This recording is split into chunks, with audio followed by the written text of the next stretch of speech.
This is a Khaki Campbell duck. You're okay, buddy.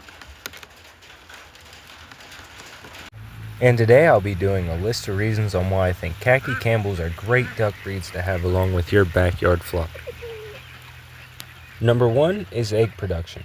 Khaki Campbells can lay anywhere from 265 to 300 eggs a year, and some special breeds can lay up to 340.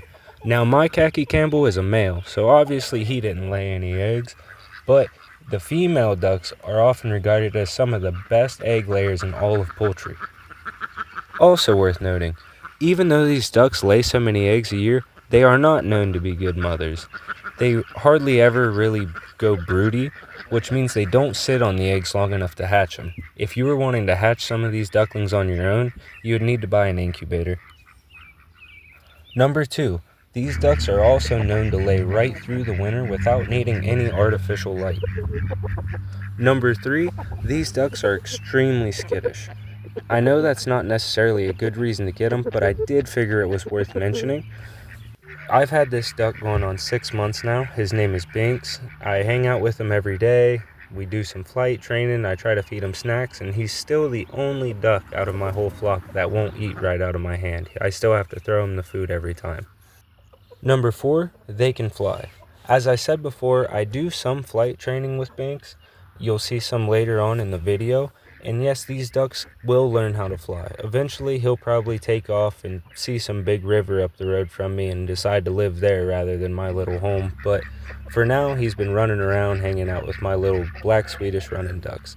And he's hung out with them so much that I'm honestly starting to think he don't even know he can fly. So I've really been trying to up my flight training with him just so he knows he can take off. He's jumped a few times and took off across the yard, but nothing major yet.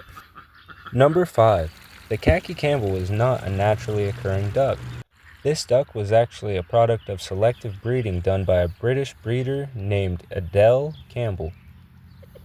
Mrs. Campbell was attempting to breed a duck that had far superior egg-laying abilities compared to any other bird, while still being big enough to provide a family meal. She used fawn and white Indian runner ducks, rowan ducks, and wild mallards, and then used that offspring with penciled Indian runner ducks to give it that khaki color. Number 6. The female Khaki Campbell duck is a lighter shade of khaki with a brown head, while the male Khaki Campbell duck is a dark brown with an olive green head. Number 7. They're very active foragers. They eat a lot of snails, slugs, and mosquitoes. Number 8. Mrs. Campbell was attempting to create a duck that had a bright buff color on it, but instead got this muted tan look to it, which reminded her of the British soldiers' uniforms at the time, which hence the name khaki. Number 9. They're ranked number 2 in terms of resilience, right behind the Muscovy duck and just ahead of the Pekin duck. Number 10. Now, because these ducks lay so many eggs a year, they do require a special diet in order to do so. They require a calcium-rich diet to help support their reproductive system. Overall, the Khaki Campbell is one of my favorite duck breeds, and I'm looking forward to get more of them next spring. Hopefully that next year I get more females. I already have way too many drakes. I've also officially ran out of duck breeds to do this on at my house at least. So now I'm going to start filming my chickens and doing this kind of content on it. If you like it, feel free to like and subscribe. And as you see, I kind of just walk around with him as he flaps his wings, getting a little stronger. I still let him down gently. I do see some people throw him up in the air and they kind of take off and fly, but I'm still scared to do that for their legs. And don't forget my boy, Affleck.